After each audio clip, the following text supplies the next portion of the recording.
어느 분이 성지순례를 마친 다음에 리브가의 우물이라고 이야기하면서 사진과 글을 올리게 되었습니다. 그래서 흥미롭게 본 적이 있습니다. 성경에 이게 리브가의 우물이라고 명명한 적이 한 번도 없습니다. 그럼에도 불구하고 리브가라고 하는 여인이 성경에 등장할 때 우물과 함께 등장하기 때문에 흥미롭게 읽었던 그런 기억이 납니다. 그분은 이 우물을 가리켜서 리브가의 우물이라고 하면서 조심스럽게 이 우물이 리브가의 우물이지만 내 생각입니다라고 양심적으로 그렇게 이야기를 했습니다. 사랑하는 성도 여러분, 8월 시작과 함께 우리는 이 무더위에 성경에 등장하는 우물을 찾아 떠나게 되었습니다. 여전히 무덥습니다. 오늘도 저와 함께 리브가의 우물에 함께 찾아가기를 소원합니다. 분명 성경에 리브가의 우물이라고 하는 단어는 나오지는 않습니다. 그럼에도 불구하고 후대 사람들은 창세기 24장에 등장하는 이 우물을 지칭하기를 리브가의 우물이라고 그렇게 지칭했기 때문에 저도 성경에 리브가의 우물이라고 나와 있진 않지만 우리 선배님들이 그렇게 지칭했기 때문에 저도 리브가의 우물이라고 여러분에게 소개하기를 원합니다. 그동안 많은 설교자들이 이 본문 가지고 설교를 하면서 결혼이란 주제를 가지고 설교한 것을 볼 수 있습니다. 오늘은 결혼이란 주제를 가지고 설교하지 아니하고 하나님 그는 누구인가라고 한 주제를 가지고 여러분에게 설교하기를 소원합니다. 그렇다면 리브가의 우물에서 만날 수 있는 하나님, 그 하나님은 어떤 하나님인가요? 첫 번째, 만남을 주관하시는 하나님이십니다. 여기 12절을 보십시오. 그가 이르되 우리 주인 아브라함의 하나님 여호와여 원하건대 기도입니다. 오늘 나에게 순조롭게 만나게 하사. 여기 하나님을 이야기하면서 있죠. 하나님은 내가 만날 수 있게 해달라고 말해주고 있습니다. 하나님을 만남의 주관자로 보고 있는 것입니다. 아브라함의 늙은 종이 나옵니다. 이 늙은 종은 상당히 지혜로운 사람이라고 이야기할 수 있습니다. 먼 곳에 가서 처자를 만나기 위해서는 어디로 가야 됩니까? 미장원이 없는 그때 그가 가야 될 것은 우물가라고 생각을 합니다.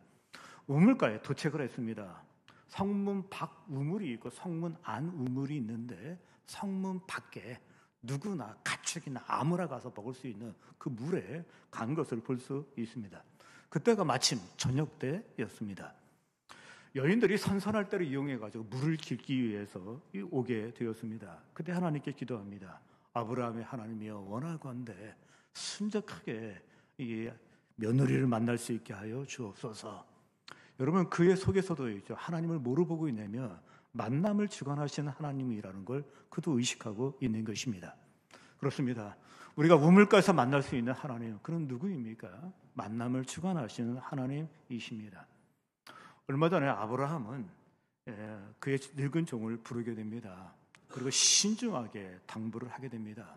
며느리를 골라오라, 데려오라라고 이야기하는데 놀랍게도 시아버지도 아니고 본인도 아니고 종한테 시켜가지고 며느리를 찾아오라라고 이야기합니다. 조건을 제시하는데 우리가 살고 있는 이 지역에서 들어오지 말고 내 고향, 내 친족이 있는 곳에 가라 이렇게 돼 있어요. 이것은 하란이라고 그렇게 이야기할 수 있습니다. 명확하게 여기서는 안 된다라고 얘기하고 멀리 가라라고 그렇게 이야기했고 또 이것이 굉장히 중요하다는 것을 강조하기 위해서 환도뼈에 손을 대라고 이야기합니다. 환도뼈에 손을 대는 것은 있죠. 모든 것 중요한 결정을 하게 될 때, 맹세를 하게 될 때 이 환도뼈에 손을 얹는 것을 볼 수 있습니다. 여러분, 이 종에게 주어지는 미션이 아주 분명합니다. 가나안 족속은 절대로 안 된다는 거예요. 그리고 아브라함의 친족이 있는 곳에 가야 된다라고 그렇게 이야기합니다. 그러면 왜 며느리를 거기서 데려오라고 얘기했을까라고 생각했을 때 우리 혈통이 중요하니까라고 얘기했으면 그것도 무시할 수는 없습니다. 우리도 혈통 보지만 유대인도 봐요. 혈통 무시할 수 없습니다. 목사님, 그 유대인뿐만 아니라 다 봅니다. 맞습니다. 다 봅니다. 조선시대도 보고요. 우리 현대도 보고 앞으로도 볼 거예요. 그런데 이렇게 혈통을 따지는 이유만은 아닐 거예요. 그게 뭐겠습니까? 신앙이라고 그렇게 이야기할 수 있습니다. 부부가 함께 만난다는 것은 신앙을 함께 하는 겁니다. 그리고 신앙을 나누는 겁니다. 그리고 신앙을 후대에 전하는 거예요. 별거 있습니까? 우리가 예수 믿어가지고서 있죠. 함께 부부가 돼가지고서 우리가 신앙을 나누고 공유하고 그리고 공유한 다음에 그걸 후대에 전하는 거 그거 말고 뭐가 있겠습니까? 그거 하는 거예요. 그러다 보니까 있죠. 며느리는 있죠. 이 하나님을 아는 며느리를 구해야 된다라고 그렇게 말하는 것입니다. 이 부분에 대해서만큼은 계속 하나님이 강조하셔요. 어차피 가나안에 들어가게 되면 있죠. 오래 살게 되면 섞일 수밖에 없어요. 근데 섞이지 말라고 하나님 그거 굉장히 어려운 명령을 하셔요. 신명기 7장 3절 4절을 보십시오. 또 그들과 혼인하지도 말지니 내 딸을 그들의 아들에게 주지 말 것이요 그들의 딸도 내 며느리로 삼지 말 것은 그가 내 아들을 유혹하여 그가 여호와를 떠나고 다른 신들을 섬기게 하므로 여호와께서 너희에게 진노하사 갑자기 너희를 멸하실 것임이니라. 여러분 아주 단호하셔요. 성경에 보게 되면 있죠. 삼손이 있습니다. 삼손이 사명자가 이게 삐딱서를 탄 이유는 뭐겠습니까? 그 이유는 그는 이방 여인을 계속 쫓습니다. 그리고 만나는 걸 볼 수 있습니다. 솔로몬이 멋있게 출발했지만 끝이 이상하게 어두운 이유가 뭐겠습니까? 이것도 있죠. 이방 여인하고 깊은 관계가 있습니다. 아합이 있습니다. 세상에 이렇게 착한 왕이 어떻게 만들어졌는가 했을 때 그 옆에 이세벨이라고 하는 이방 여인이 있는데 부부가 함께 아주 악랄이 아니고선 그렇게 악랄해질 수가 없어요. 한쪽만 가지고는 안 돼요. 근데 이 둘 다 악랄해가지고 날가난 게 야왕이라고 그렇게 이야기할 수 있습니다. 그래서 분명히 이야기하는 데 있죠. 이 가나안의 여인은 안 되고 이방의 여인은 안 되고 내 친족 고향에 가서 며느리를 찾아오라라고 그렇게 이야기했습니다. 그때 이 얘기 듣고서 있죠. 종이 이야기를 합니다. 주인님, 그런데 그곳에 가가지고서 여인을 정했는데 그 여인이 신랑 얼굴 한 번이라도 봐야 되지 않겠느냐 그렇게 얘기하면 어떻게 합니까? 라고 질문을 던졌는데 이건 지극히 아주 지혜로운 예측이라고 저는 생각을 합니다. 하고 생각해 보십시오. 그 정도는 충분히 일어날 수 있습니다. 왜냐하면 먼저 이 가나안이 있고 하란이 있는데 하란은 도시입니다. 가나안은 변두리 시골이에요. 옛날이나 지금이나 시골에 가서 생고생하는 거 좋아하지 않아요. 그러니까 이것도 꺼려할 수 있다라고 얘기할 수 있습니다. 또 하나는 있죠. 하란하고 가나안의 거리가 한 800km 정도 돼요. 그러면 이 거리가 상당히 먼 겁니다. 그래서 있죠. 이때 나그네들이 천천히 여유 있게 걸으면 20일 걸린다라고 그렇게 이야기를 합니다. 이것도 있죠. 참 걸리는 일이에요. 더군다나 낯선 사람 따라가야 되고 낯선 남자를 만나야 될 때 한 번쯤 봐야 되는 거 아닙니까? 지금도 잊혀지지 않는 분이 계신데 전에 있던 교회에 장로님이 식사를 대접한다고 해서 한번 가본 적이 있어요. 그때 갔는데 그 장로님은 키가 작으시고 또 이렇게 좀 왜소하셔요. 근데 권사님은 진짜 제가 보기에도 조금 멋쟁이신 권사님이셨어요. 그래서 서로 안 맞는 게 아니라 그래도 좀 한번 질문하고 싶어가지고 두 분은 어떻게 만났습니까? 라고 물으시니까 있죠. 그때 권사님이 이렇게 얘기했습니다. 한 번만 봐서도 결혼 안 했대요. 그 옆에 장로님이 계셨는데 그건 그래요? 이런 식으로 얘기하시는 거 있죠. 아주 단호하게 말씀하셔서 한 번만 봐도 안 했다는 거예요. 근데 진짜 있죠. 그 권사님은 한 번도 안 보고 결혼하셨대요. 어른들이 그냥 결정하신 다음에 결혼하게 되었다라고 그렇게 얘기한 거 있죠. 정말 그분 말이 맞습니다. 근데 여러분 이렇게 질문하니까 아브라함이 뭐라고 얘기해요? 나를 인도하신 하나님이 너를 인도하실 것이고 그리고 그 처자가 하나님이 약속하고 예정한 그런 처자일 경우에는 예스라고 얘기할 거고 아닐 경우에는 너처럼 얘기할 거라는 거예요. 그래서 뭐랍니까? 그렇게 나오면은 그건 아니라는 거예요. 근데 예스라고 하면 따라오는 여자가 있으면 그 여자가 맞다라고 그렇게 이야기하고 있습니다. 그래서 낙타 열필과 함께 이제 며느리를 찾으러 주인의 며느리를 찾으러 떠난 것으로 되어 있습니다. 여러분 여기서도 분명히 있죠. 아브라함을 통해서 볼 수 있는 것은 무엇입니까? 우리 하나님은 만남을 주관하시는 분이 우리 하나님이십니다. 뿐만 아니라 이 종도 그것을 배워가지고 해서 만남을 주관하시는 분은 하나님이라는 것을 믿고 확신하면서 출발하는 것을 볼 수 있습니다. 출발한 다음에 한 20일이 지난 것 같아요. 드디어 도착했습니다. 우물가에 도착했습니다. 성문 밖에 있는 우물가에 도착했다라고 되어 있고 저녁 때라고 되어 있고 이 저녁이 되면 이제 많은 아가씨들이 물을 기르러 오게 될 것입니다. 그때 기도하면서 원컨대 하나님이여 나를 순조롭게 만나게 하라고 하시면서 우리 하나님을 뭐로 묘사하고 있냐면 만남을 주관하신 하나님이라고 묘사하고 있습니다. 맞습니다. 우리 하나님은 누구십니까? 만남을 주관하시는 분이십니다. 그래서 이거 옆에 앉아있는 남편 부부가 있는데 이거 그냥 한 게 아니에요. 하나님이 만나게 하셔서 만난 것입니다. 우리 중에 또 우리는 살면서 다양한 만남을 경험하게 됩니다. 그 만남 가운데 좋은 추억으로 기억되는 그런 만남이 있고 또 어떤 만남은 악몽으로 기억되는 만남이 있습니다. 어떤 기억이 오래가는 만남이 있고 또 어떤 만남은 있죠. 만나자마자 그냥 사라지는 그런 만남도 있습니다.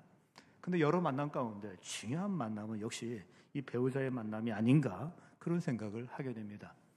절반의 실패, 절반의 성공을 이야기하는데 사실은 절반이 아닙니다. 모든 것이라고 이야기할 수 있습니다. 중요하다라고 말할 수 있습니다. 사람들은 이야기합니다. 만남을 이야기할 때마다 책과의 만남이 중요하다라고 그렇게 이야기합니다. 또 어떤 분은 이제 스승과의 만남이 중요하다라고 이야기합니다. 책과의 만남 중요합니다. 스승과의 만남 중요합니다. 근데 진짜 중요한 것이 있습니다. 그게 뭐겠습니까? 우리 하나님과의 만남인 거 기억하시길 바랍니다. 우리 하나님과의 만남은 있죠. 인생을 바꿔놨다라고 얘기할 수 있습니다. 무엇이 중요한지 무엇이 더 중요한지도 알 수 있을 뿐만 아니라 인생의 목표와 방향을 명확하게 갖게 되는데 바울이 이런 얘기를 합니다. 고린도 교회 교인들이 신앙이 훌륭하지 않아요. 제가 보기에는 있죠. C, D, F 막 거기서 우르르 몰려 있습니다. A, B 아무도 없어요. 하여튼 D, F에 몰려 있는 게 이 고린도 교회 교인입니다. 근데 뭐라고 얘기하냐면 이렇게 얘기합니다. 우리 중에 자기를 위하여 사는 자도 없고 자기를 위하여 죽는 자도 없도다. 이 말이 또 대통령한테 이런 얘기 하겠습니까? 우리가 어떤 기업에서 이런 얘기, 혁명을 위해서 아니면 있죠. 무슨 잘 살기 위해서 이런 얘기 하겠습니까? 우리 중에 살아도 주를 위하여 죽어도 주를 위하여 누구를 위하여 그런 말 하지 않습니다.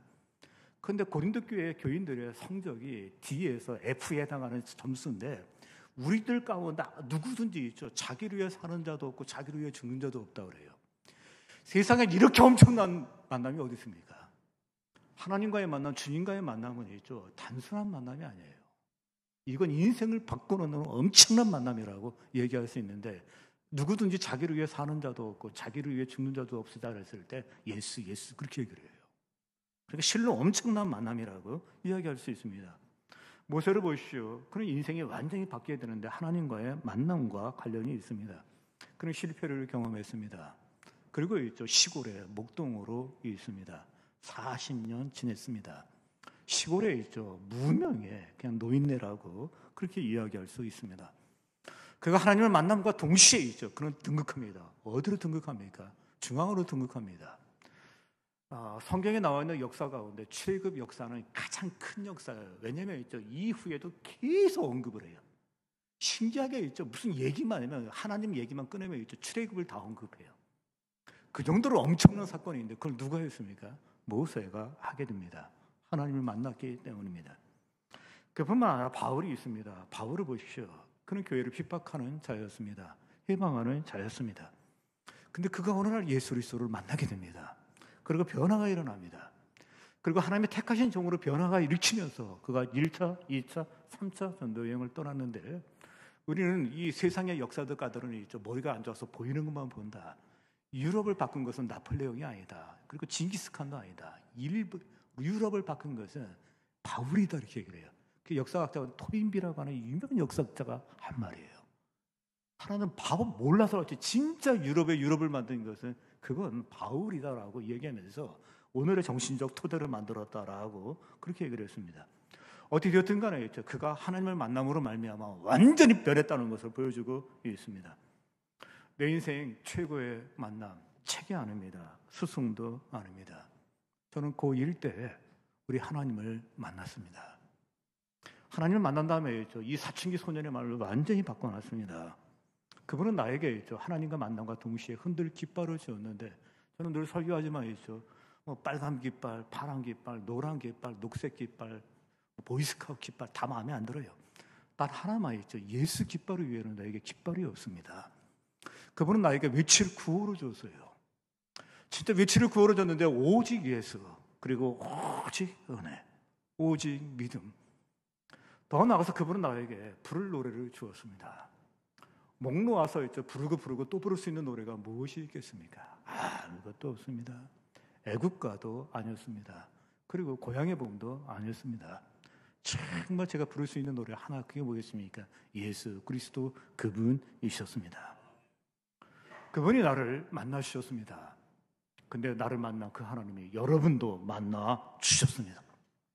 그래야 지금 이곳에 있습니다. 이곳에서 그분의 이름을 부르고 있습니다. 그리고 그분께 예배드리고 있습니다.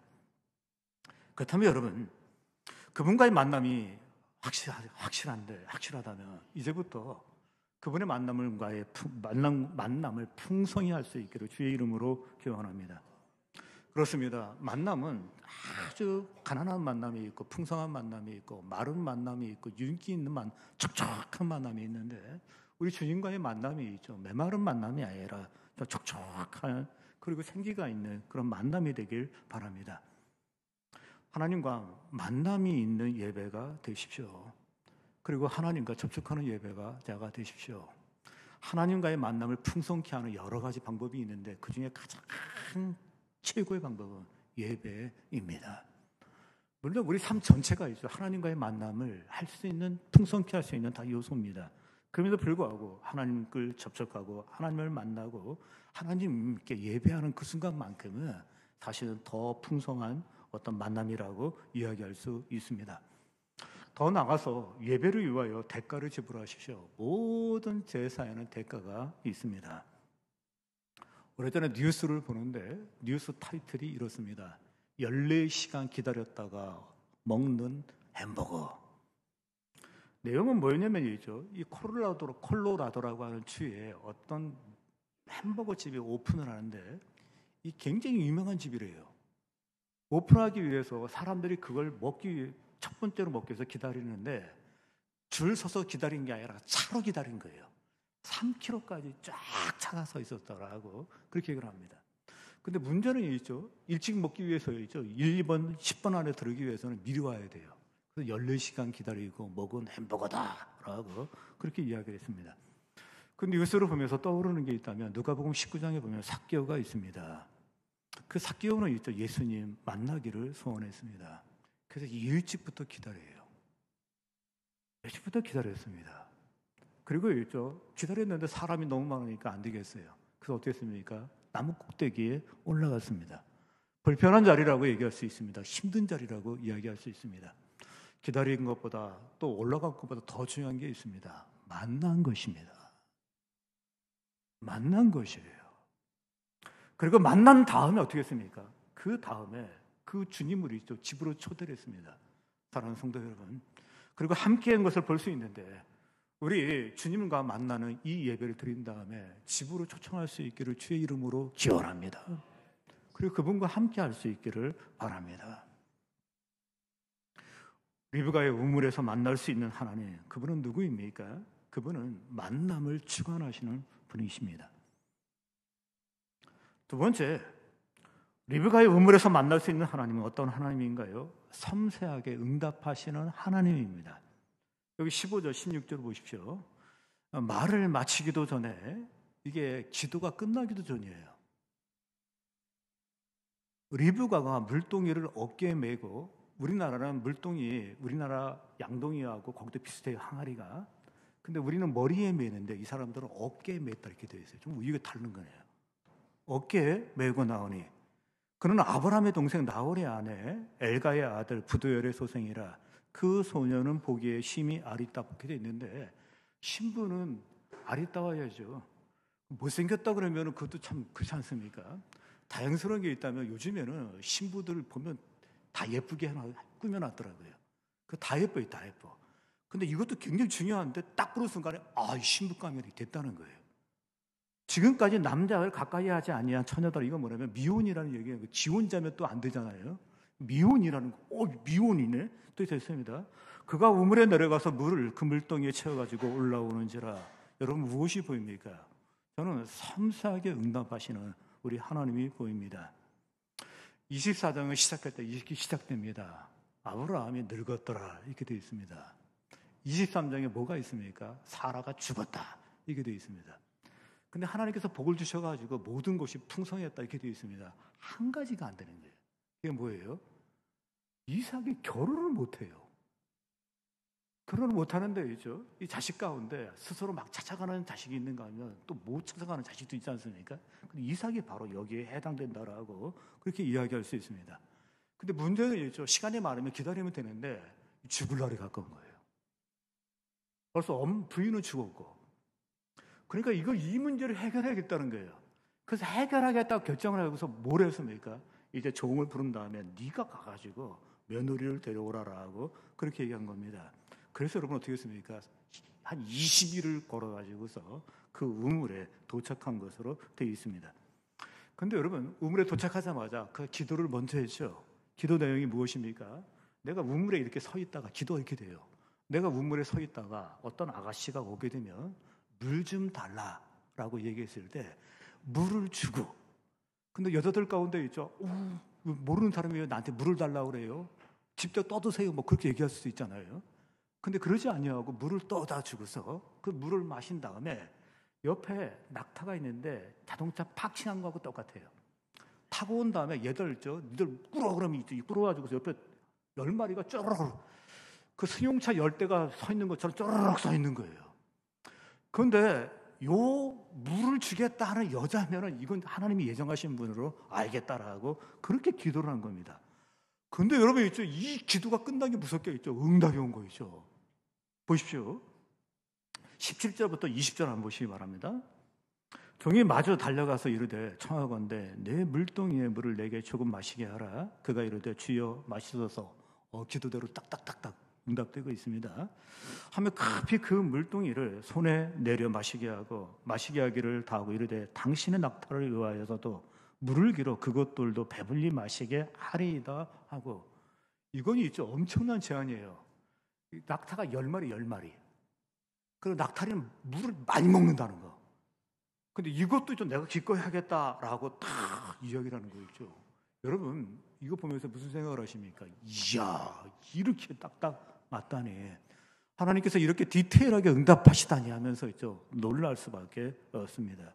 그렇습니다. 우리 하나님은 있죠. 응답하시는데 이렇게 디테일하게 또 세밀하게 응답하십니다. 성도들이 구역 예배를 갔습니다. 또 성도의 교제와 교통을 합니다. 좀 다른 거 있죠. 물론 여러분이 다는 아니겠더라도 일반적으로 다른 게 있어요. 세상하고. 그게 뭐이겠습니까? 그동안에 주신 하나님의 은혜에 대한 얘기를 하게 되고 또 응답에 대한 얘기를 하게 되고 하나님의 도우심이라든지 간소 뭐 그런 얘기들을 많이 해요. 안 하시는 분도 있지만 그렇게 얘기도 해요. 세상에 모임에 없는 게 이 교회 모임에 있습니다. 근데 그 내용 보면 이제 섬세한 기도 응답에 대한 얘기들이 많아요. 어느 목사님이 외국에 나갔습니다. 혼자 나갔습니다. 설거지를 하다가 있죠. 이 비닐 장갑이 끝에 찢어졌어요. 이 후에 깨끗하게 말린 다음에 테이프를 붙였습니다.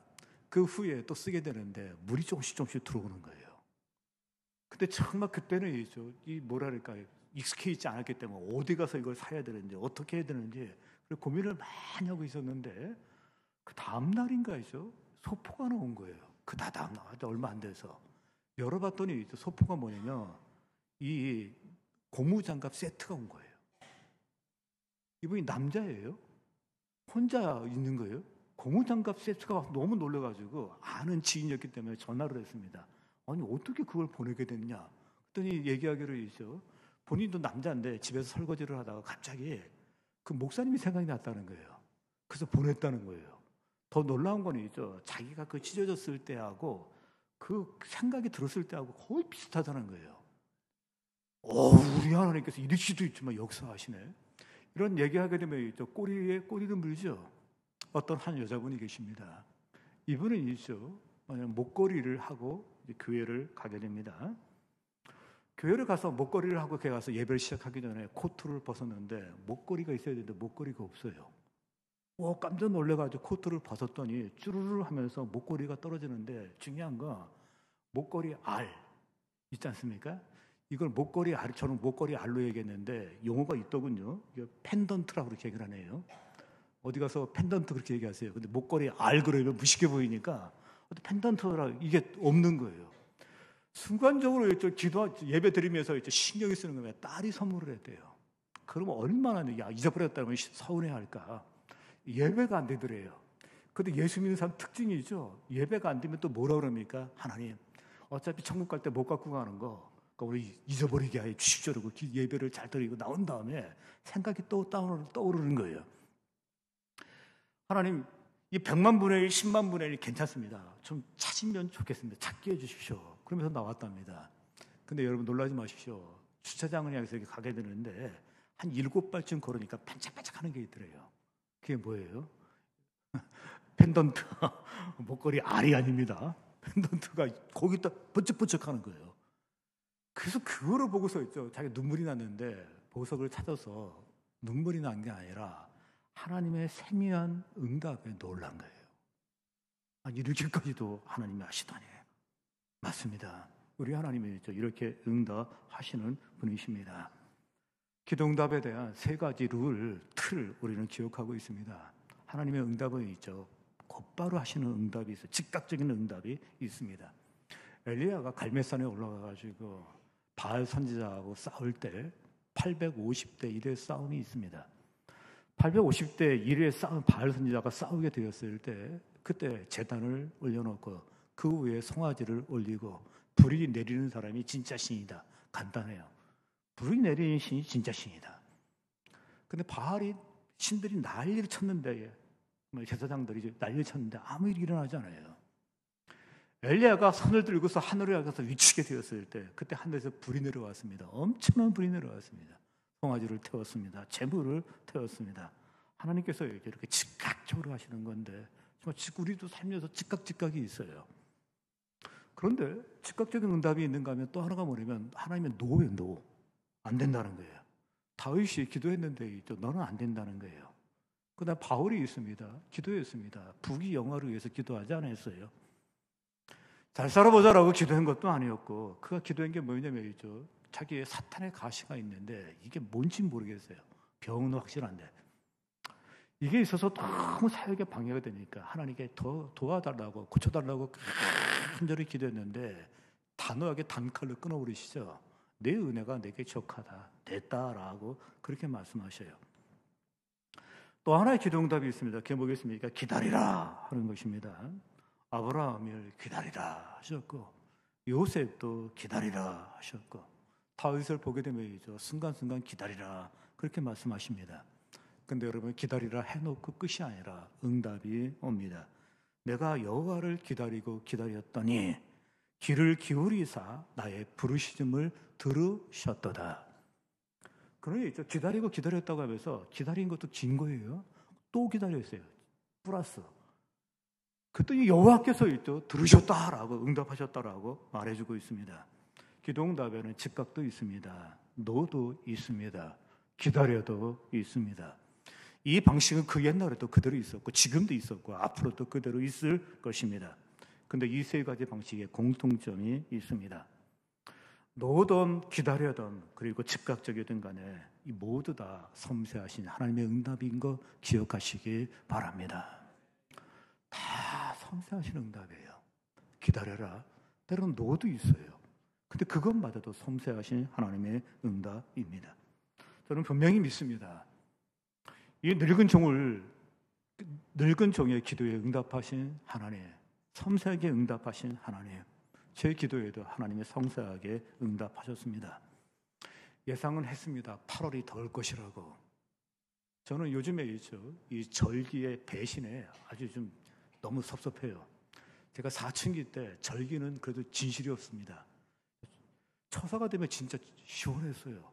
근데 이제 이 절기마다 배신을 해가지고 과일만 배신한 게 아니라 고기만 배신한 게 아니라 탄수화물만 배신한 게 아니라 이 절기마저도 배신을 해가지고 안 이상해졌어요. 무더위도 무더위였지만 이제 코로나19 이후에 목사들이 가지고 있는 아주 고민거리 하나가 있습니다. 그게 뭐겠습니까? 목사들끼리 얘기는 대놓고 안 하지만 갖고 있는 속에 있는 근심이 뭐냐면 왠지 교회가 무기력해 보이는 거예요. 그게 굉장히 곤혹스러워요. 의외로 많은 목회자들이 곤혹스러워하는 것을 볼 수 있습니다. 큰 교회, 작은 교회 할 것 없이 공이 그러합니다. 여러 가지 질문이 있었습니다. 그리고 궁금증도 있었습니다. 하나님, 원인이 뭘까요? 그때 하나님께서 이제 무더운 계절에 저한테 세밀하게 응답하셨어요. 네가 설교할 때 기도 위에는 이런 위에 나갈 수 없는 일이라고 말하지 않았느냐. 설교는 그렇게 해놓고 왜 너는 그러고 있느냐. 그때 있죠. 진짜 하나님의 그 주시는 그 음성대로이죠. 이 새벽기도 대장정을 정하게 되었습니다. 하림교회 30년 역사에 처음 있는 일이에요. 저는 독해지 않아가지고 그거 못해요. 제가 못해요. 근데 30년 역사가 이제 처음으로 여러분, 네가 맨날 기도 위에는 이런 위에 나갈 수 없다라고 설교를 해놓고 너는 안 하느냐. 여러분, 우리 한국교 교인들에게는 거룩한 습관이 하나 있었어요. 그게 새벽기도의 습관입니다. 진짜 거룩한 습관이에요. 큰 교회는 큰 교회 안에 이 거룩한 습관을 가진 사람들이 넘쳐났어요. 작은 교회에도 있죠. 이 거룩한 습관을 가진 사람들이 있었습니다. 그러나 지금은 어떻습니까? 큰 교회에 넘쳐나지 않습니다. 작은 교회에 새벽기도가 없어졌어요. 제가 물었습니다. 왜 새벽기도를 안 하느냐라고. 그러니까 내 잘못이 아니라 교인들이 안 온대요. 오세요. 목사가 아무리 용기를 갖고 있죠. 새벽기도를 해도 있죠. 한 명도 안 오는데 그걸 석 달 해도 이상할 수가 없었다는 거예요. 그래서 못 한다는 거예요. 기도의 불이 꺼진 다음에 그 후에 그 교회가 일어설 수 있겠습니까? 그건 불가능해요. 일어서야 될 때 일어서지 못하고 약간 편법으로 나가는 거 저는 굉장히 아쉬움을 많이 갖습니다. 사랑하는 성도 여러분, 하나님의 응답으로 있죠. 20일 새벽기도 대장정을 시작하게 되었습니다. 여기 한번 보시기 바랍니다. 이 시는 9월 1일부터 26일까지인데요. 1차, 2차, 3차, 4차로 진행해요.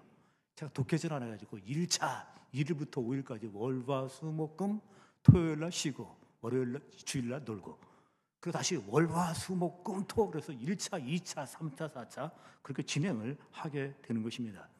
그러면 1주차가 제일 중요한데 1일부터 5일 내일부터 금요일까지입니다. 이때 누가 중심에 쓰냐면 중심이에요. 이분들만 기도하는 게 중심이에요. 다 오셔야 돼요. 근데 이분들이 중심에 서게 되는데 60대 이상 되신 분이 중심에 서는 겁니다. 그 이유는 이분들은 기도를 체험한 세대입니다. 그리고 한국교회가 어떻게 세워졌는지를 눈으로 보는 부흥 세대라고 이야기할 수 있습니다. 이제 세월이 지나면 우리 쓰러집니다. 그리고 넘어집니다. 여러분 새벽기도를 후손에게 가르쳐 주십시오. 어떻게 가르쳐줍니까? 우리 등짝으로 가르치는 거예요. 새벽기도 그냥 가르쳐 주지 않습니다. 등으로 가르치는 거예요. 그 다음에 이렇게 다음 하고 나가게 됩니다. 여러분 새벽기도 우리 대장정에 한번 나가셔서 뿐만 아니라 이번 기회에 거룩한 습관 우리가 나쁜 습관, 잘못된 습관 그거 들을 수 있습니다. 근데 여러분 습관 가운데 거룩한 습관이 있는데 그 거룩한 습관을 만들어갈 수 있는 우리 하림교회 모든 성도님 되시길 다시 한번 주의 이름으로 기원합니다. 기도하겠습니다.